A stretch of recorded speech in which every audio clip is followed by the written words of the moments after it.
Before we begin this episode, I just want to take a moment to recommend the Sci-Fi Chamber, a fascinating shop in Bolton, Greater Manchester, selling a wide variety of TV and film merchandise. You can find it inside Jilly's Antiques. If you can't visit, you can also browse their eBay outlet. If you'd like to know more, please look at the links in the podcast description.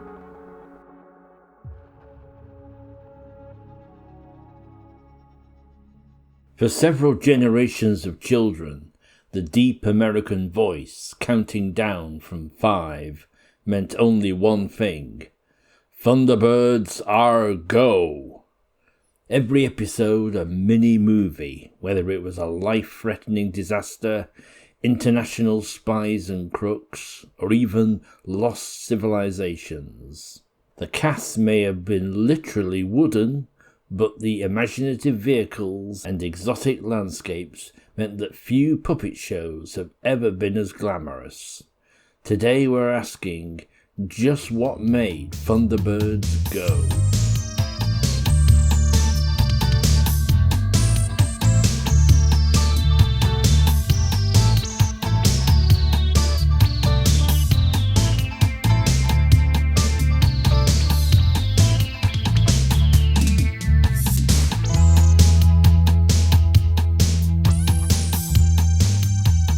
Welcome to Very British Futures, the podcast taking a look back at the small screen science fiction produced in the United Kingdom.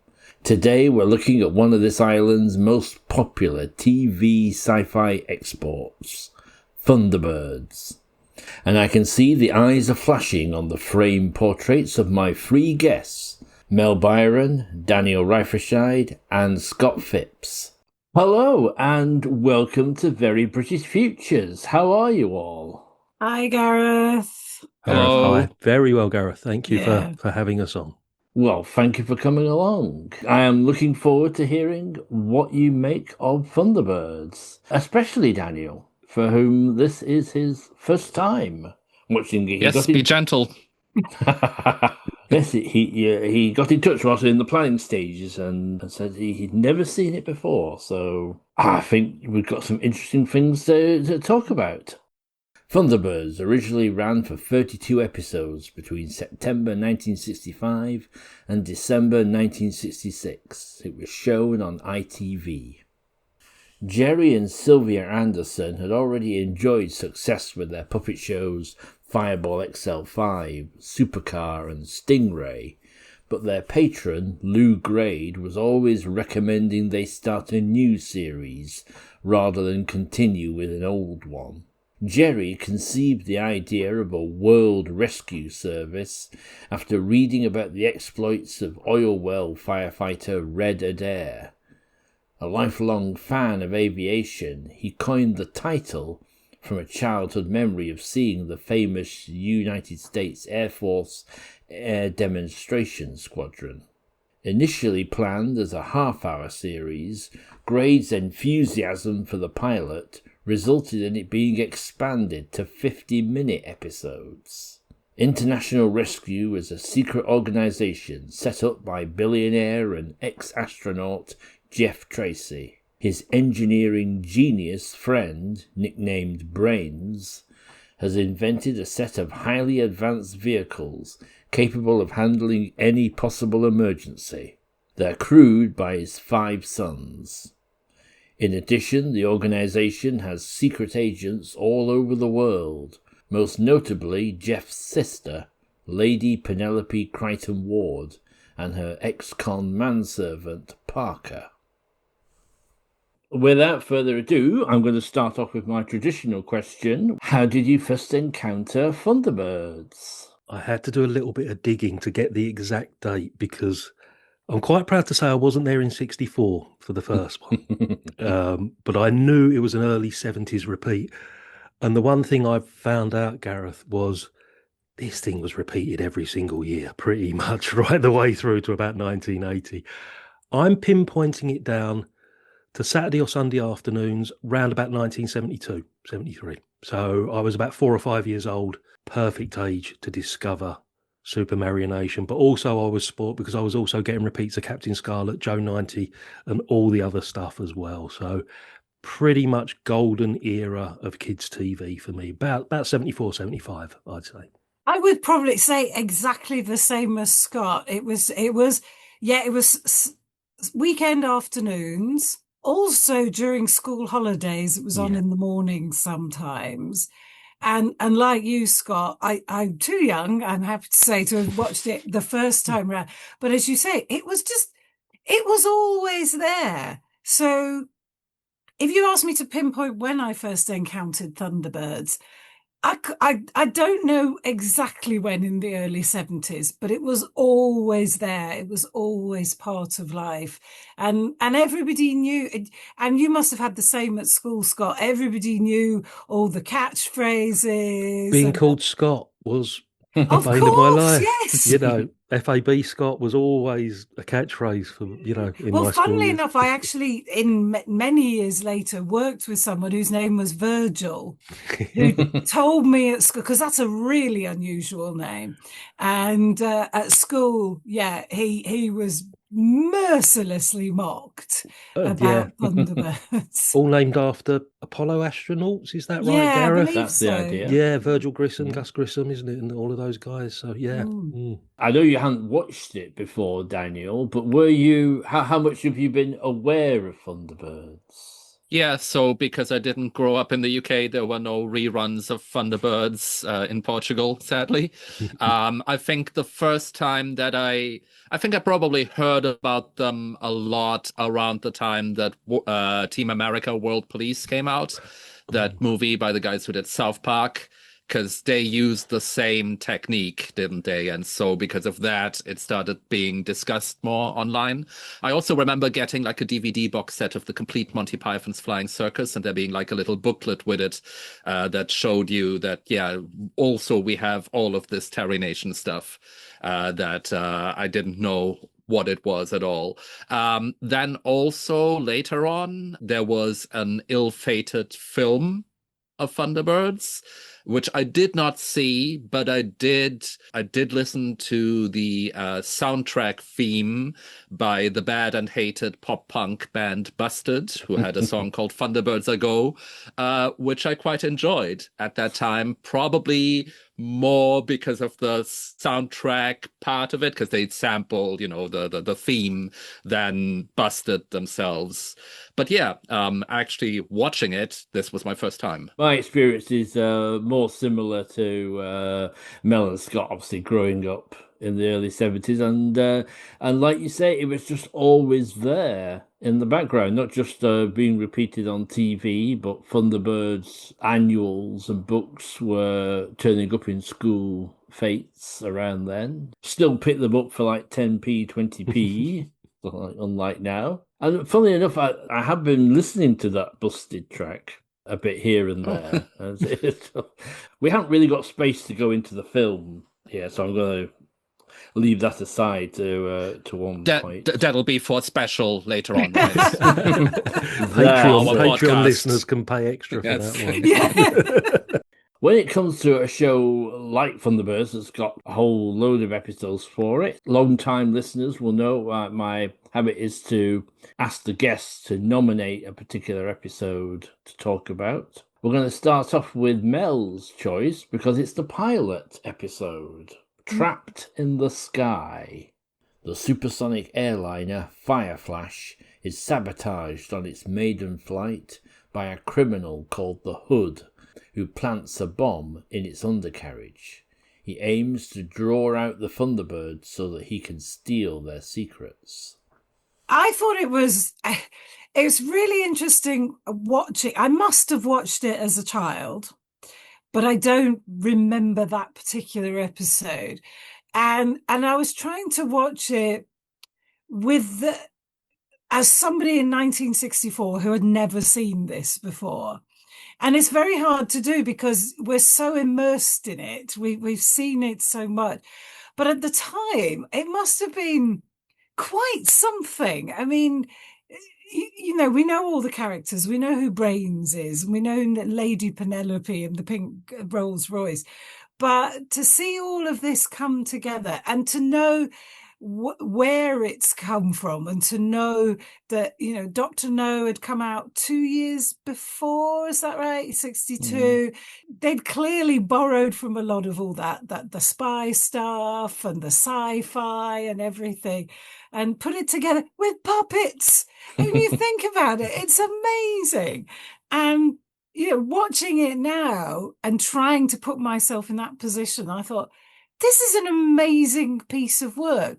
Clearly, as watching episode 1, there was a lot more we were going to learn about the other Tracy boys. But also I'm watching it and thinking, there've got to be easier ways to get into Thunderbird too. Sliding on that thing. There's a reason for that. Where did the uniforms come from?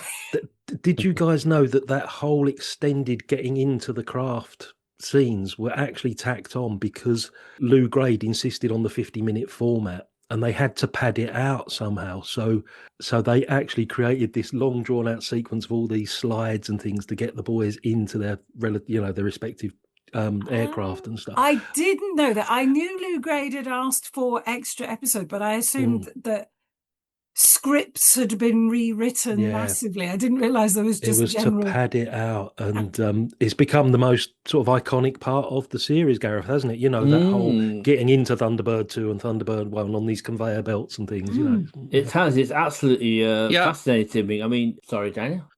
Sorry, I just wanted to say, I don't know if it's a direct influence, but it feels very ahead of its time, and that later on in Japanese animation and anime, you would have a lot of that. Like, you're getting into the robot, and in this case it's just a jet, it's not a giant mecha, but it's sort of the same thing of like having this repeated sequence that sort of tells you now the good stuff is going to start.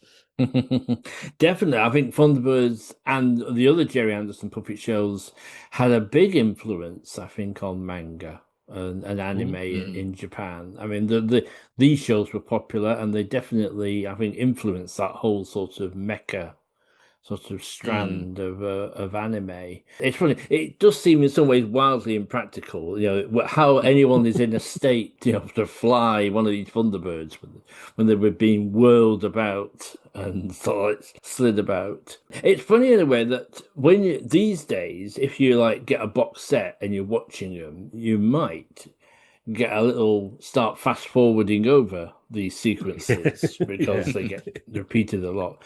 But I think we kind of forget that as kids, this was the highlight. Those launch sequences were what you were waiting to see. It's what sold the toys, Gareth, basically. The marketing that went with this. We were talking about annuals and books and things, but the toys as well, the die-cast corgi stuff, was it intricate sort of, real good recreations of what we saw on the screen. Oh, yeah. I mean, I was the proud owner of a dinky Thunderbird 2. With Thunderbird 4 inside. And Thunderbird 4 inside. And always, and in my, as a child who doesn't, obviously you don't understand economics and whatnot, it's like, well, why haven't they produced, a die-cast Thunderbird 1 and Thunderbird 3 and all the rest? So, you'd have to wait until the 90s to get that was a massive revival as well, wasn't it? There was that whole Tracy Island thing in the 90s, wasn't there, that it sold out, and Blue Peter came to the rescue. Do you remember that? Yeah, did they show you how to build your own Tracy Island? Was that what it was? Because it had sold out in the run-up to Christmas, and it was their most sought-after how to build segment ever, in the entire history of Blue Peter. Yeah, that's such a grown-up thing, like, oh, you can make your own model of it. No, I want the one that's already made. Very true. They even released it as its own VHS tape. Just that they did, and how to make it. They did. No way. Yeah. And I can't believe it, because it is very impressively designed, Thunderbirds. It looks absolutely gorgeous. I was thinking that watching Trapped in the Sky, and it's just got the colour just popped off the screen. I mean, the colour. What was the name of the colour process? It was a particular colour process. I can't remember what it was called. It wasn't Eastman colour. No, it said something at the beginning, didn't it? There's the classic Super Marionation comes up, but then there's also There's filmed also in whatever the colour is. Vitavision Yeah. or something, isn't it? Like an Yeah, old and it- video color or something like that. something yeah. Vidicolor or something. It Mm. absolutely pops off the screen. It's amazing. You know, And for it something Yeah, is- that was that was my first impression as well, of like just how beautiful it is. I didn't expect that at all. I expected it to be a bit more rough and tumble, sort of like, you know, trying their best, sort of like, but no, this is like, it's gorgeous. The backgrounds specifically are amazing in all 3 episodes that we watched. the most expensive per episode, I think, at the time. It was, correct me if I'm wrong, Gareth, something like £38,000 at the time per episode. I think it was something like that. Yeah. But as the old phrase goes, it's on the screen. It is, You yeah. know, it is. And I love all these little details. There's a lovely bit when I think Thunderbird 2 lands and those trucks, the remote control trucks, are coming out. And you get Perfect, all yeah. little diesel fumes and stuff coming out of the pod. I And even noticed that there were, where some rivets were in one of these trucks, there was rust marks running down from the rivets as well that had been painted on by hand or whatever. Like, so intricate, the detail on this. The attention to detail is quite beautiful. Except the human hands. Do you remember the human hands? That Lady never quite Penelope. worked for me. That sometimes there'd be a close up of a hand and it would be an actual human hand, and then it would cut back to the puppet. That never kind of worked for me, even as a child. Weird. I seem to remember being slightly disturbed by it somehow when you suddenly saw this fleshy human hand that suddenly is doing something. But the Lady Penelope was Sylvia Anderson, wasn't it? She was the hand double as well as the voice, wasn't she? So, yeah. Oh, did she do the hands as well? I knew she think did. I think so. Yeah, I think that's one of the. I can believe that because Lady Penelope, and we might get onto this a little bit more with the 3rd episode, is very much a kind of fantasy extension of Sylvia Anderson. There's a story. I've forgotten the name of the sculptor involved, but she said when they were designing Lady Penelope, she kept bringing different versions for Sylvia Anderson, and she'd always say no, make it more like that. And she said, I sort of realized that she wanted Lady Penelope to look like her, basically. So, and once she'd done a puppet version of Sylvia Anderson, she was happy with it. Well, what do people think of it as a story, as a scenario, trapped in the sky? So yeah, the other thing that really surprised me about Thunderbirds is that it plays everything extremely straight. Like there is no concession whatsoever to any sort of cartoonishness or comedy, or like any sort of self-awareness, acknowledgement, third wall breaking of like, yes, we know this is a bit silly, they're puppets. No, it's completely handled as like a very serious action series that happens to feature marionettes. And within that context, I think it's, you know, it's pretty much on the level of the kind of action series that you would have at that time. You know, I don't think that it's not an amazing origin story, but it's sort of like it has that freshness, right? It shows you what this is going to be about, and it shows off a lot of the puppeteering that I think is the highlight, really, of the show. I mean, I agree with Daniel. As an origin story, I felt like there was still missing bits that hopefully we were going to get over the next few weeks. But yeah, there's, you know, they don't mess about with it, and they don't make it, even though it's for children, it doesn't feel childlike. And yet as a child, I loved it. But as an adult, I don't feel patronized by it. And so I thought was really good. I mean, the only thing for me was, I mean, you know, there's always some license with the story. I mean, if you had a nuclear plane that could basically orbit the Earth, there's no way somebody in the departure lounge would go, oh, are we going on the new nuclear plane? Because the place would be surrounded by TV cameras.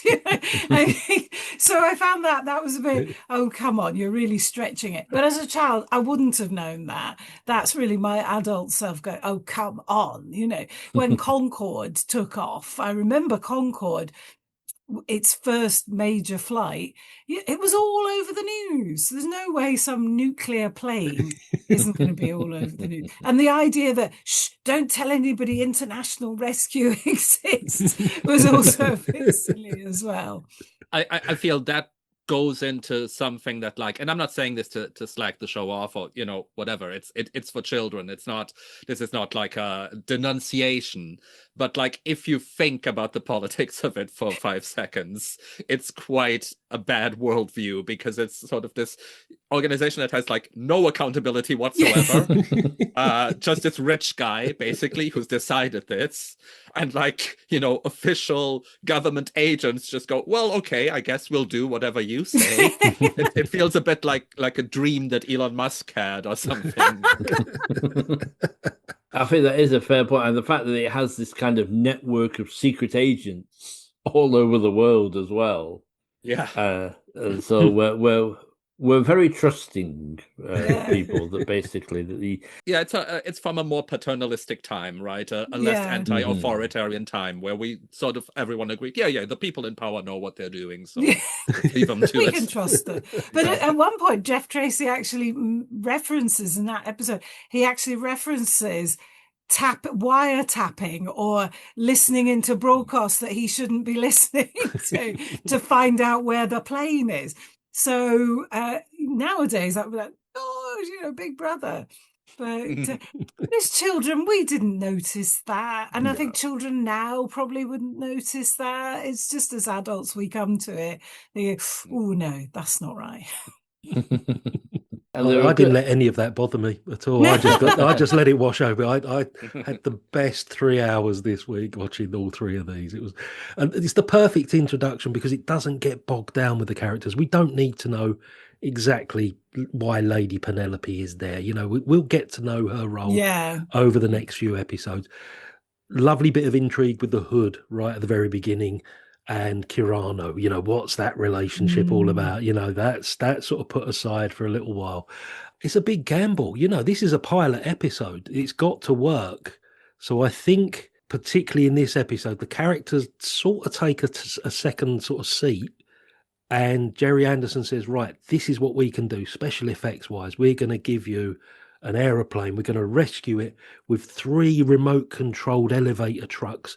There's going to be tires blowing out. There's going to be gunshots. There's going to be everything. And it's all there, as we said, on the screen. And it is just so cinematic. It is watching a movie shrunk down. And it's, you know, it was a massive gamble. And I think they made the right decision by not giving too much of the background. The only thing we knew about Jeff Tracy, he went to the moon a long time ago. That's all they said. Yeah. And he's sad now. Yeah, that's very true, Scott. I mean, in a way, it feels like it almost breaks. You know, if you were teaching scripting, TV writing, you'd be saying, "Oh, you know, you've got to establish who these people are and you know their relationships with each other." And there's really none of that. This is a very, you know, it's the vehicles, it's the situation that's the star of this story. But somehow they don't seem boring. They seem to have personality, the Tracys and Lady Penelope and everybody else. You know, it develops like a soap opera over the next sort of 20 odd episodes. You learn more about them and their relationships. The focus will be on a particular brother, perhaps in a future episode, and you know, and it's really clever the way they did it. But they made the right decision by not bogging you down with that at the beginning, because people would have switched off thinking, well, what's that? It's just puppets talking. It's, you know, we want to see the action, and you get it in bucket loads in this first episode.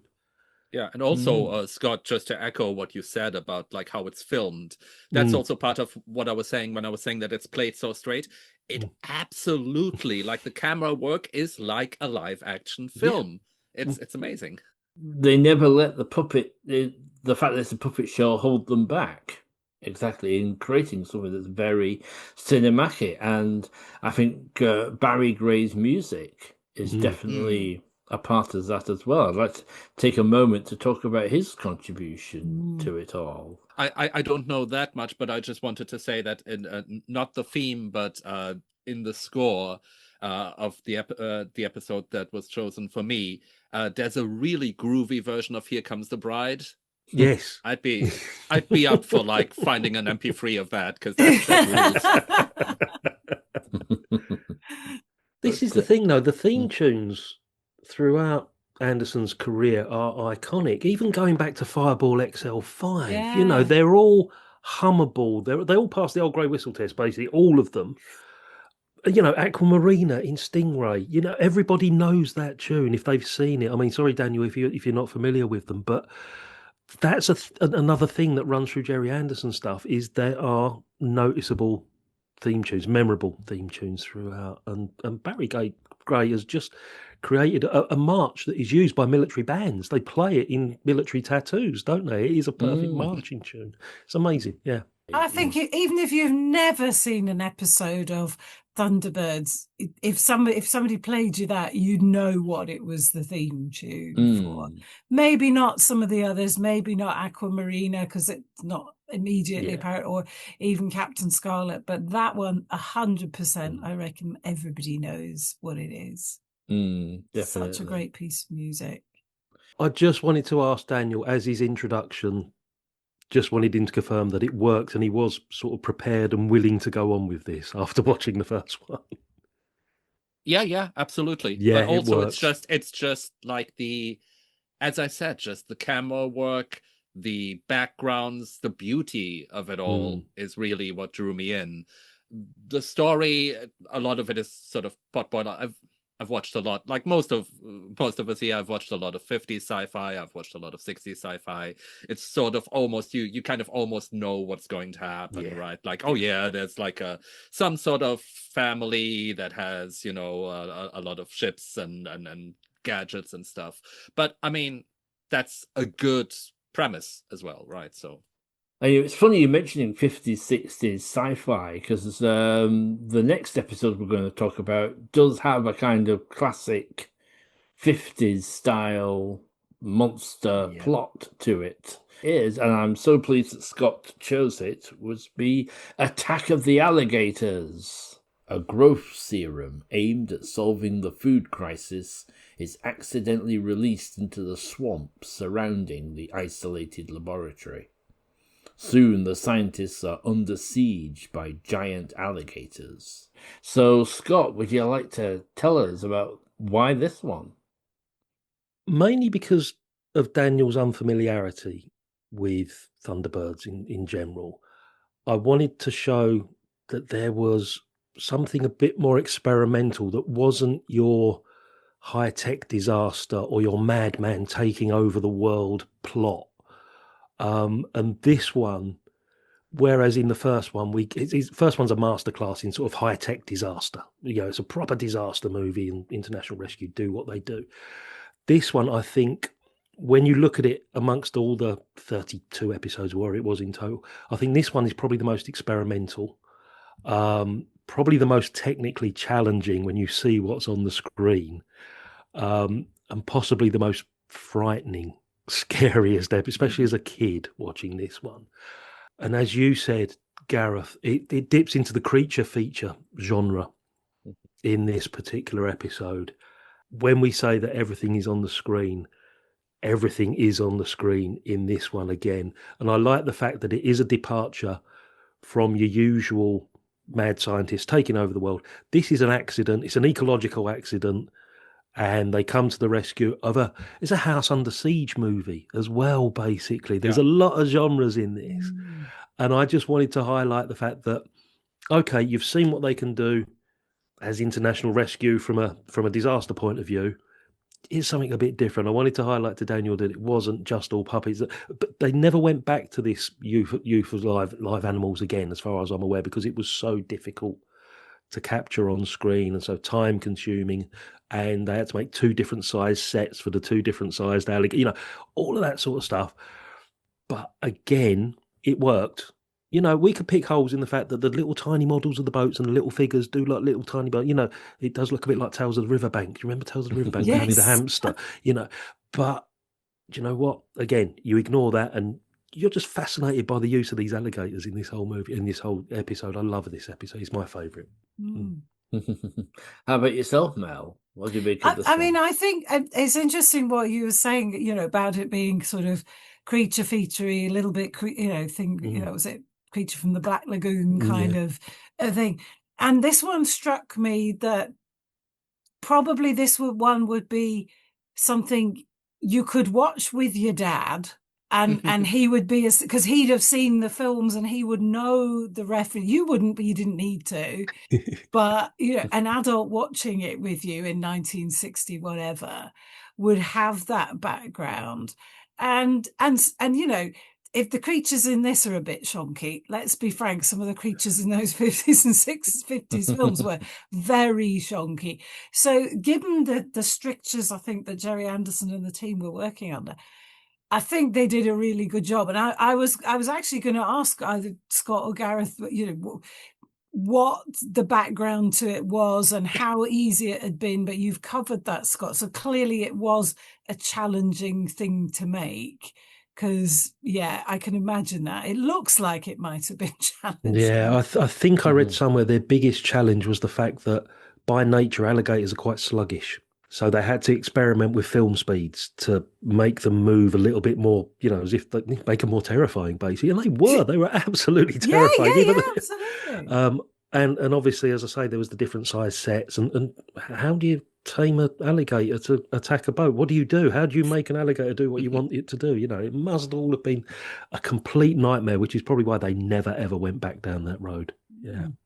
And presumably they had an alligator handler. A wrangler, possibly, yes. Yeah. Because they're all in a relatively small, confined space, I assume. Yeah. With these quite nasty, nippy creatures. Yeah. Yes, I believe, Gerry Anderson had seen someone on TV, I think some TV magazine feature about keeping alligators as pets.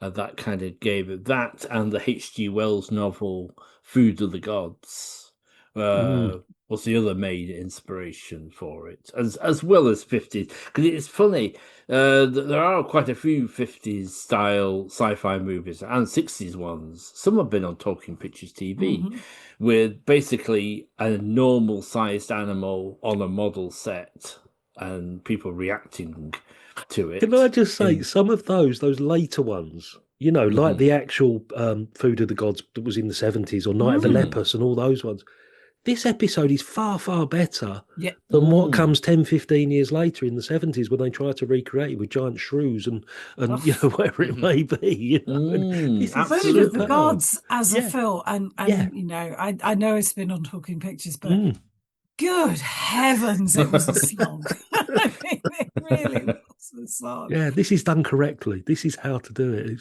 And, he taught a lesson that wasn't followed by anybody else. And I think it does benefit that it is a puppet show. So in a way, you've got the puppets that are kind of artificial. We have this weird, we know the puppets, but we get into them as characters. So I think that in a way that helps the giant alligator effects, because they're in this Thunderbirds puppet world, the Supermarination world. This one rules. Like this was far and away my favorite of the three. It's it does a thing that I always love when any media does it, which is it takes a long time for the Thunderbirds to even be in it. Yeah. For the first half of it, you're mostly just with these scientists, and you don't really know where the story's going and what's happening and what does this have to do with Thunderbirds. So I love that. I love the weird gumbo that it is. Like, we've discussed the sort of like Creature from the Black Lagoon aspect, and that's definitely there. But also, like, the beginning reminded me a lot of the Bob Hope version of The Cat and the Canary, where you have basically the exact same setup of like this guy in a boat arriving at this, scary mansion. And the puppet that's the puppet of the sort of servant there. She looks exactly like Mrs. Danvers from Rebecca. Yes. I was going to say Cloris Leachman in Young Frankenstein. As well, yeah. But yeah, so it's got all of these weird, like, it's got, aside from the sci-fi, it's got this sort of weird gothic horror edge that I really enjoyed. Yes, I think there's a definite quote of Rebecca when she first appears with all the rain coming down in the window and she's silhouetted against the window. I think that definitely feels like a nod to Rebecca. Mm.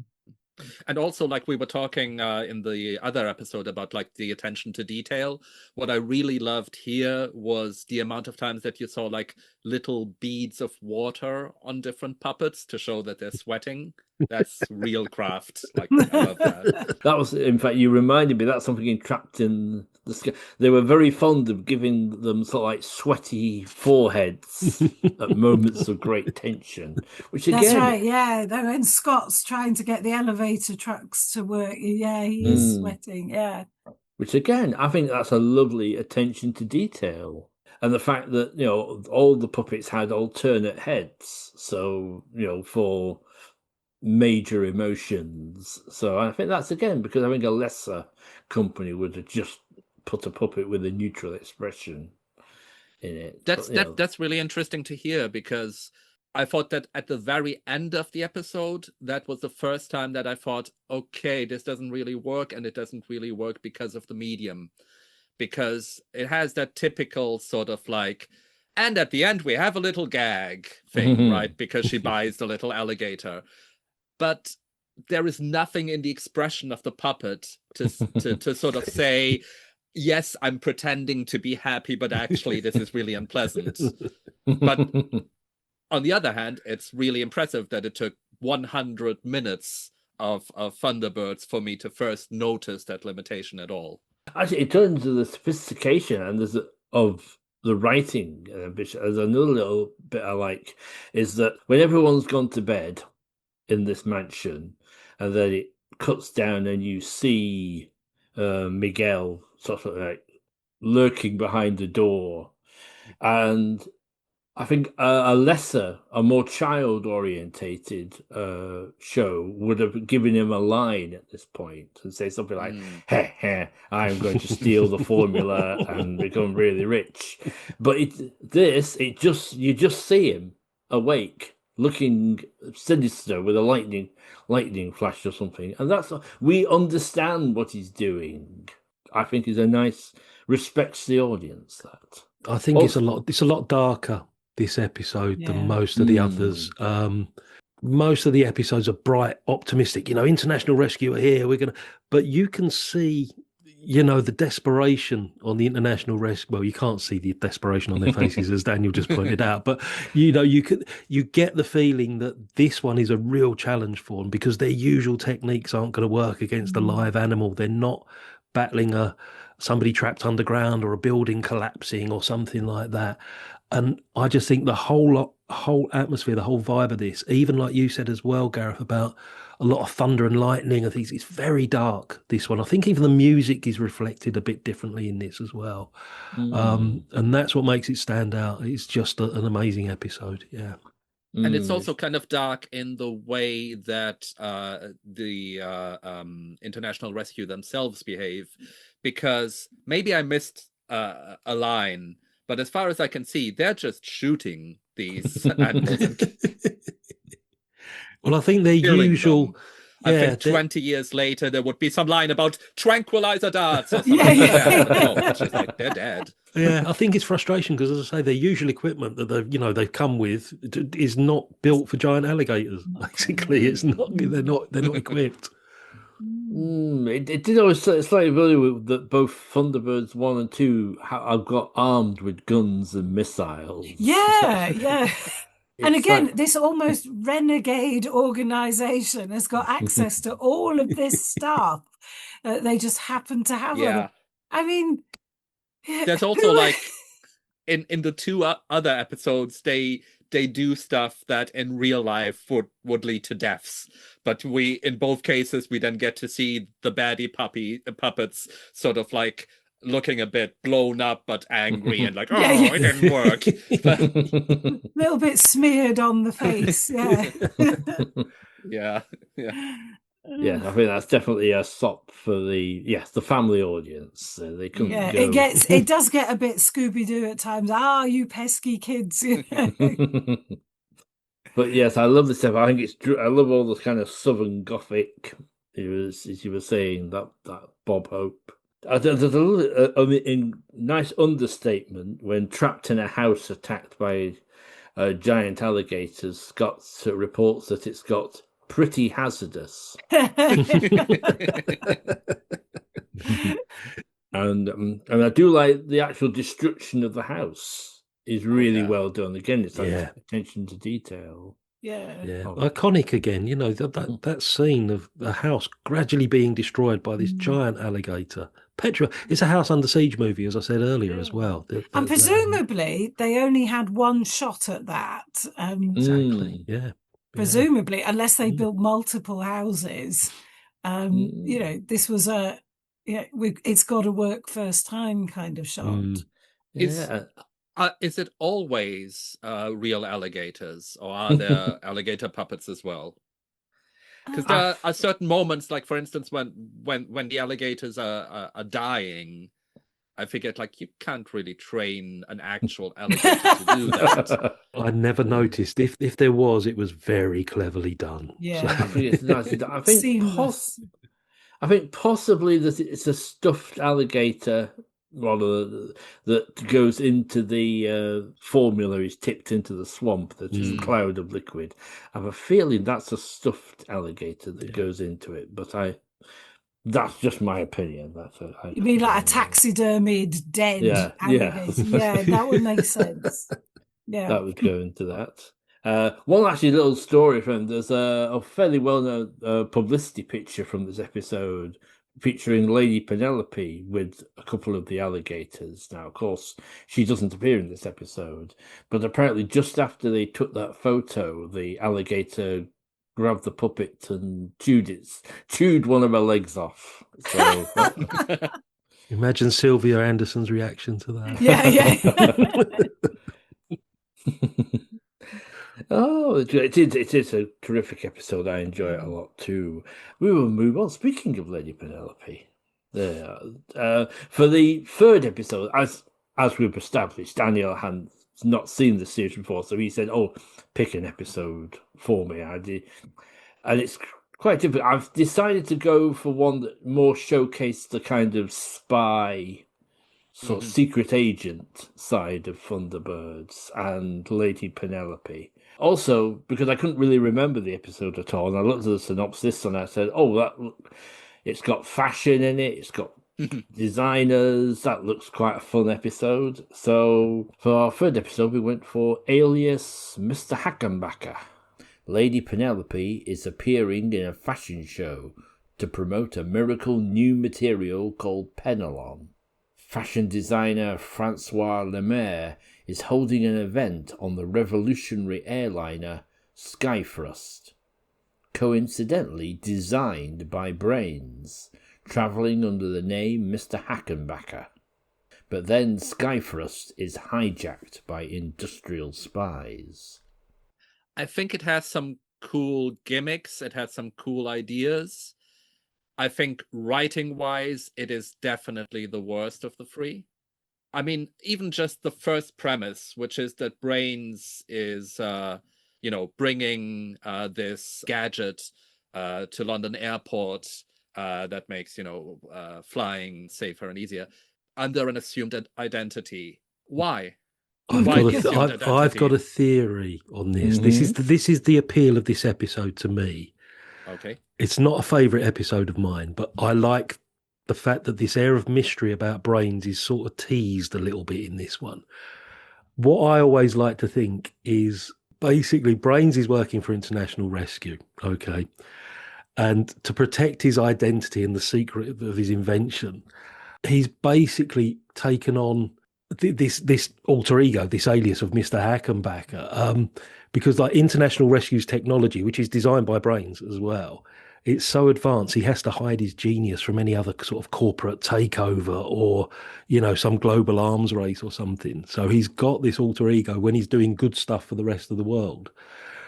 But then it just sort of falls flat after that. There's no other reason for. I really don't like this episode at all, really. But that was the only bit that intrigues me because it made me think a little bit about, well, what is Brains' role? He invented all these Thunderbirds, all these flying machines, and all this lot. Why can't he do something for the rest of the world? And that's where Mr. Hackenbacker comes in as his alias. And also, the rescue itself is not facilitated by international rescue. It's facilitated by brains in this one as well. So it gives him a little bit more depth, I think. But yes, it totally falls flat, Daniel. It's a very bizarre sort of premise to this one. Yeah.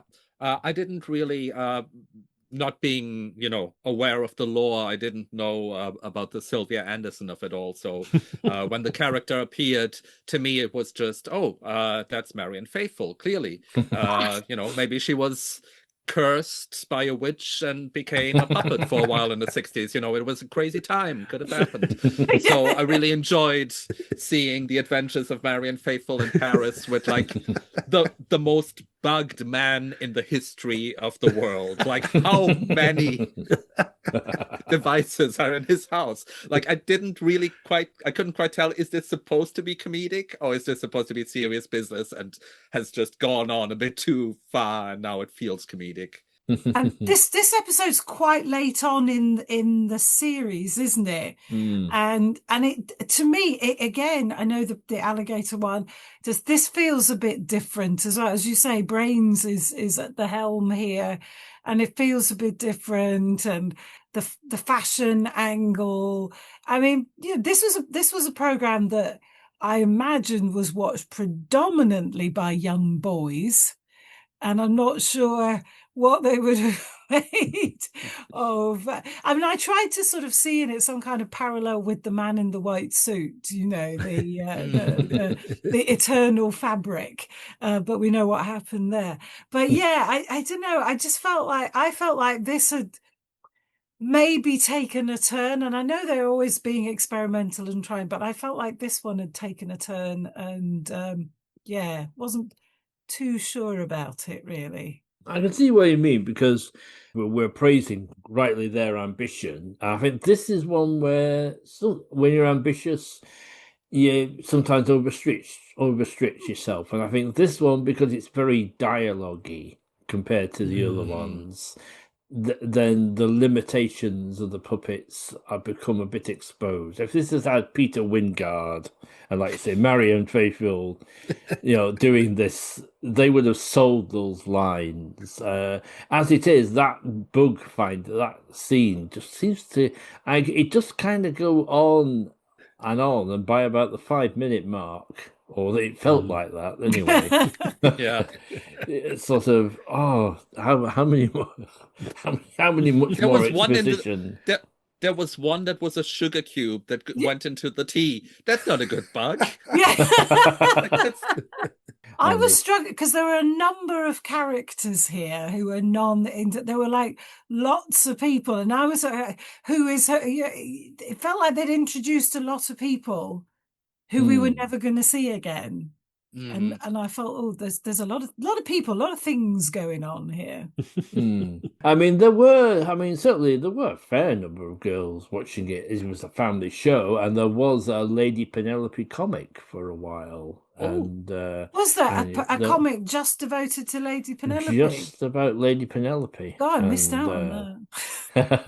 and her adventures. So, and the fact that this is all about clothes and fashion, one of Sylvia Anderson's roles was designing the clothes for the puppets. Oh, so do you think that she's also responsible for those drawn designs that you get to see?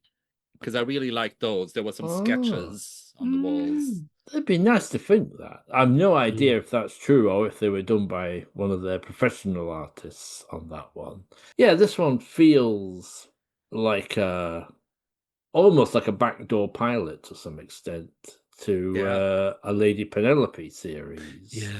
Yeah. To some extent. And again, the Thunderbirds don't really get involved until the second half. But there are there are interesting details in it, I think. I mean, the very beginning has like the most bloodthirsty explosion of any of those 3 episodes, which then gets negated because it's like, oh, this was just a film of what could happen, so everything's fine, guys. But still, that's a really impressive and scary sort of explosion that you see there. Yeah, I also like that there's a magazine, and the magazine also has a marionette on its cover, because in the first episode, if you'll notice the paper, and it has like a real person on the cover. And that's sort of a weird moment of like, wait a minute, so it's just them that are puppets and the rest of the world is regular humans? What's going on here?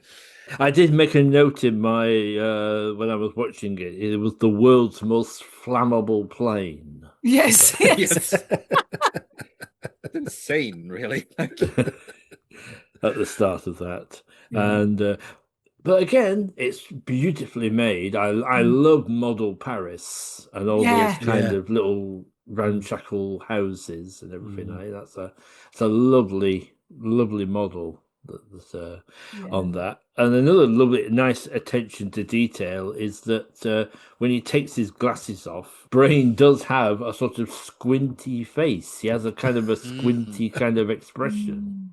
And do you In think the- that's one of the alternative heads, that his head with the glasses is a different one than his head without the glasses? I don't know. I can believe that they would put that attention in Yeah. to detail of it, that and do that. It's quite fun. We've got sort of like crooks and criminals in this one. It's interesting that seems to be. It was rarely kind of Russian agents and stuff. They're always kind of more crooks, basically, driven Yeah. by my money, really, in this series. Yeah. No, correct me if I'm wrong, because like I said, I haven't watched all the episodes of late, but people rarely seem driven by revenge or No. it's generally material kind of. Basically, Yeah. they're usually bank robbers or in this case, spies wanting to steal an invention. Yeah. Yeah. You know, nobody's got big political sort of notions, or there's no terrorists really. No.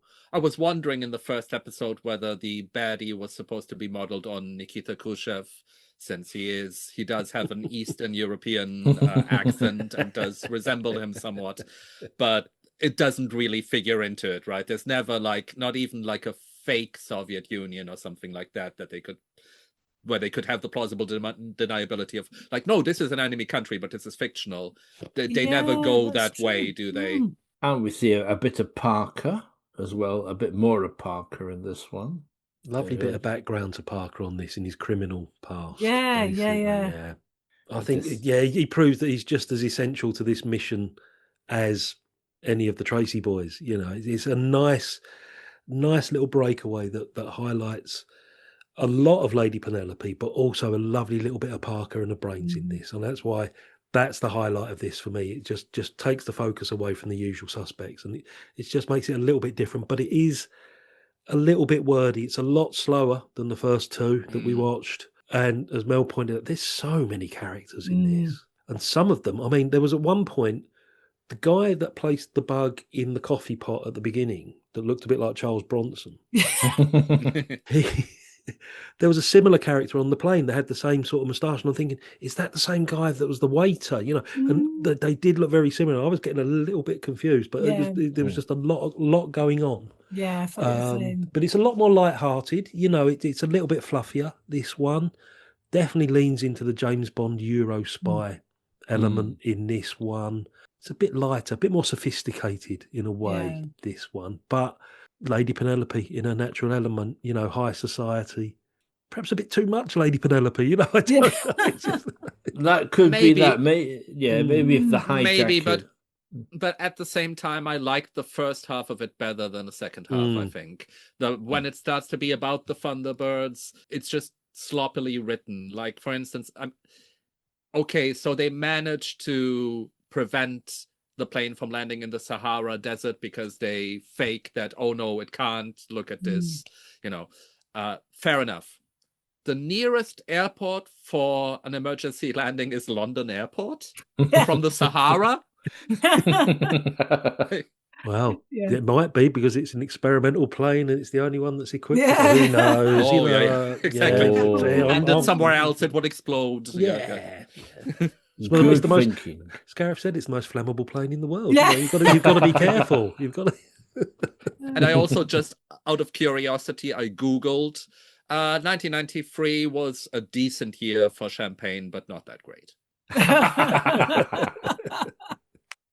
Oh, I like that. Yeah. I mean, that would have been kind of a joke at the time, obviously, because it's made in the Yeah. 60s. So Yeah.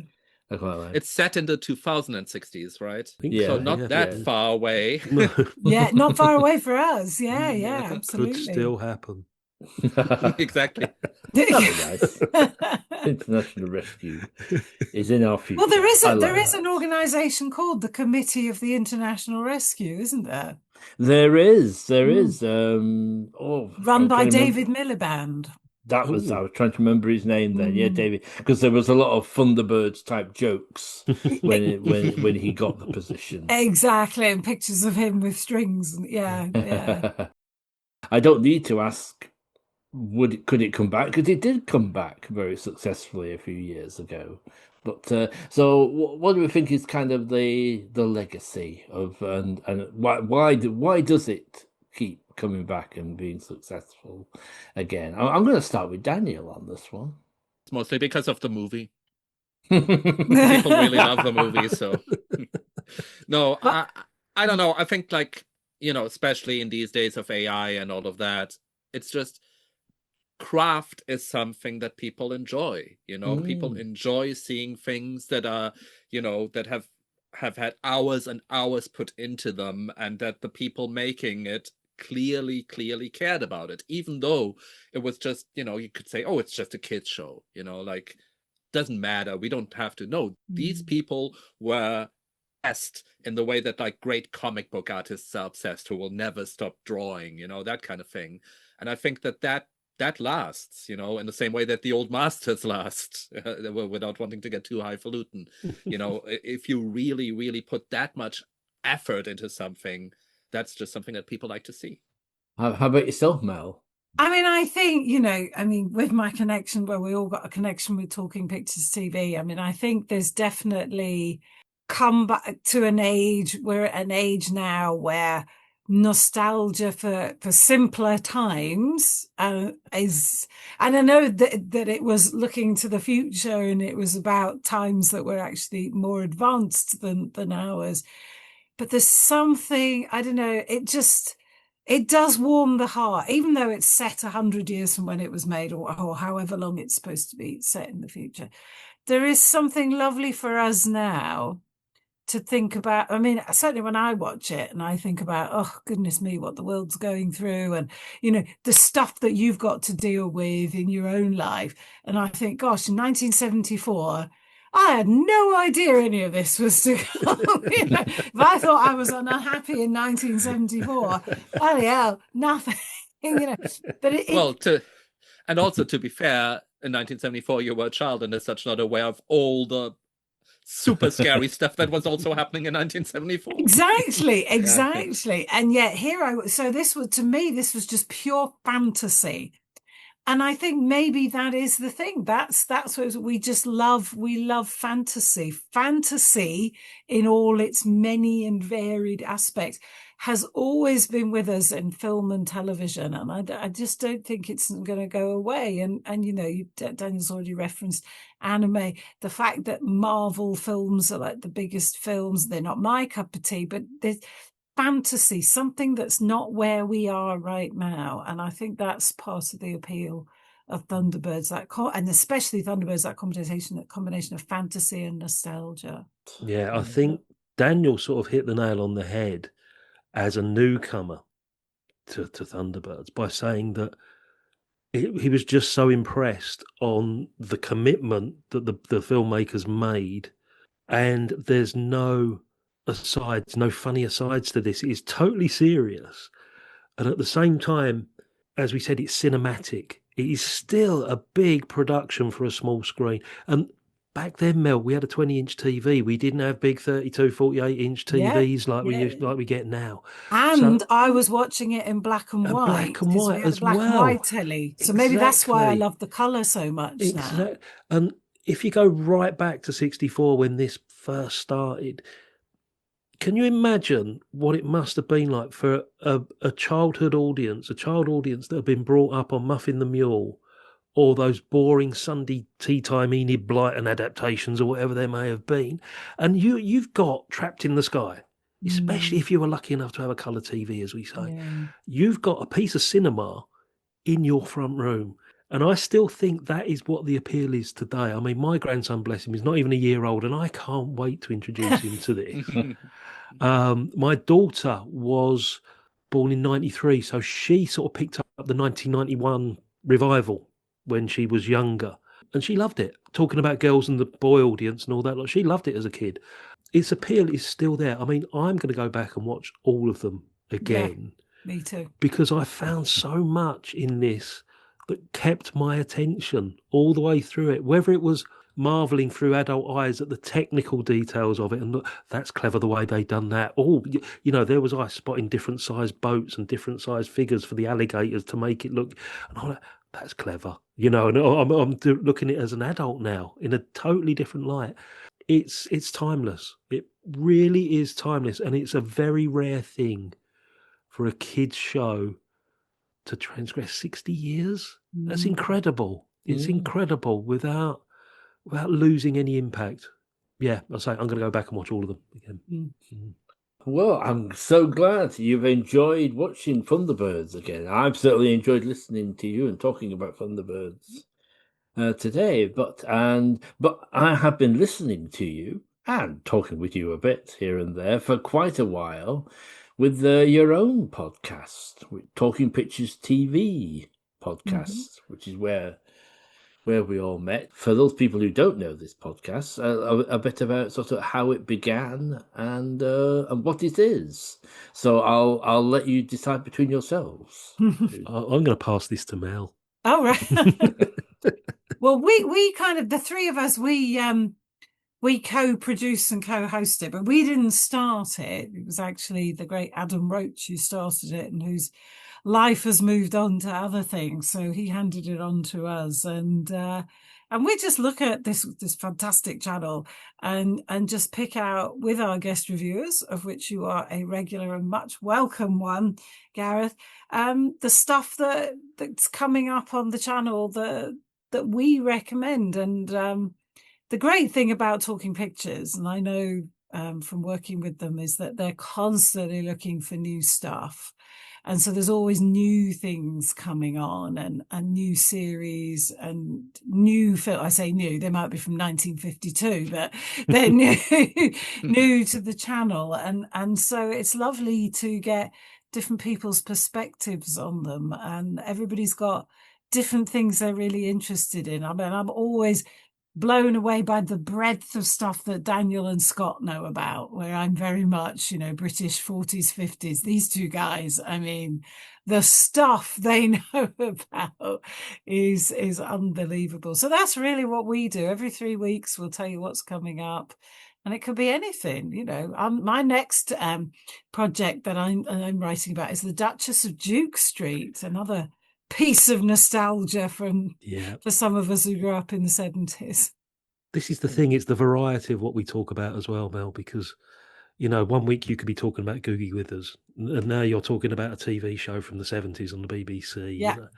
And for me personally, I love the format of our podcast, Gareth, because it's introduced us to people like yourself, and it takes a lot of the pressure off of us in a way, because we got all these contributions coming from all over the country, all over the world sometimes, and it's just wonderful to hear what people think about what we believe is the greatest TV station in the world. We love it. We absolutely love their output, and we're just going to keep celebrating it. I mean, we've been doing it a few years now. The more people that we can encourage, Gareth, through your show and through ours, to take part, we would just welcome anybody if they want to be part of it. It's as you know, it's a very warm family atmosphere, mate, isn't it? It's we're not exclusive at all. Absolutely, I agree. I always thought, it's the show that got me into podcasting, really. Well, that's really nice to hear. That is, it is. When Adam was initially asking for people to join him, and so I decided, to give it a go. So certainly there would not be this podcast without Talking Pictures TV. That's that is lovely to hear. Yeah.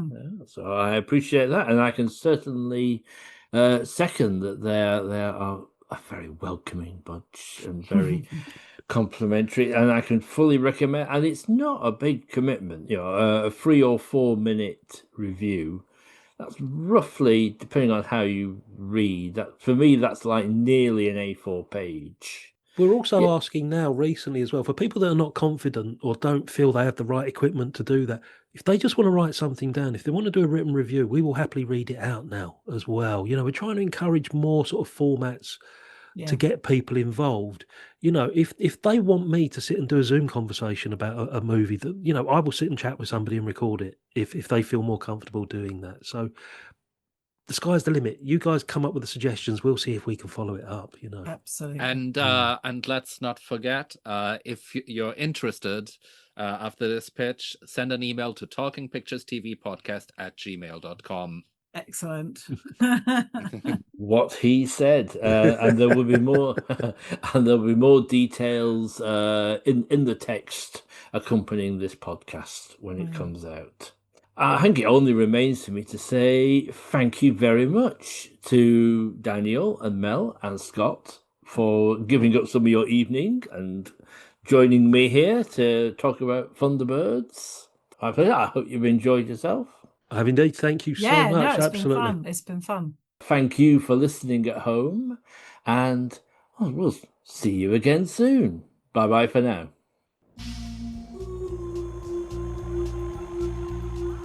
Very British Futures is hosted and produced by Gareth Preston with guests Scott Phipps, Daniel Reifferscheid and Mel Byron. Music by Chattery Art. If you could take a moment to rate us on your podcast app, that would be very much appreciated. You can get in touch with the podcast via Very British Futures Podcast at gmail.com. Follow us on X at FuturesVery. Visit our Facebook page or take a look at our website, westlatefilms.uk/Very British Futures. This has been a Phantom Frame production.